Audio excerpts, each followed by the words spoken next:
नमस्कार. अतिशय सुंदर अशा निसर्गरम्य वातावरणात आम्ही सध्या उभे आहोत आणि कास पठाराला लागूनच पठाराचाच भाग ॲक्च्युली जुळं कास पठार असं बोललं तर काही वेगळं होणार नाही.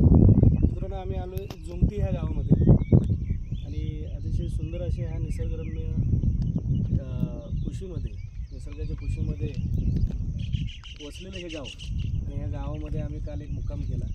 आमच्या आयुष्यातला अतिशय संस्मरणीय असा एक दिवस होता आणि योगेश कोकरे साहेबांनी अतिशय सुंदररित्या त्यांचा एक बिझनेस स्टार्ट केलेला आहे ना.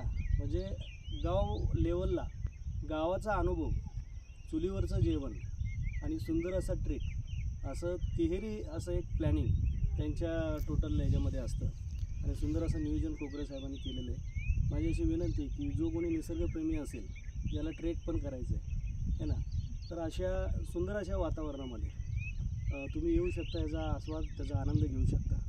आम्ही जिथं उभे आहोत तो एकदम असा त्रिकोणी भाग आहे की आता जिथं शूट चालू आहे त्याच्या बॅक साईडला गेलं तर कोयना बॅक वॉटर लागतं. तिथं खाली जर तुम्ही बघत असाल तिथं उरमोडीचा बॅक वॉटर आहे.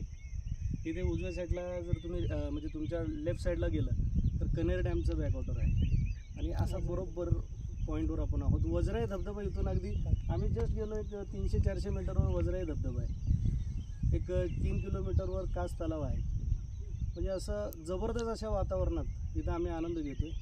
जे निसर्गप्रेमी असते, ज्यांना पर्यटनाचा आनंद घ्यायचा आहे त्यांनी नक्कीच जुमटी या गावाला भेट द्यावी. धन्यवाद. इथं आमचे काही मित्र आहेत.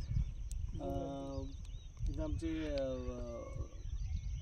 वांगडे साहेब आहेत, पाटोगले साहेब आहेत है ना, कदम साहेब पाटणवरून आलेले आहेत, अतुल शिंदे साहेब आहेत है ना, आणि अतिशय सुंदर असा आस्वाद लोक या ठिकाणी घेत आहेत, आनंद घेत आहेत. ओके, तर कदम साहेब तुम्हाला काय, तुम्ही आता पहिल्यांदा आलाय, काय वाटतं? खूप छान वातावरण खूप छान आहे इकडे.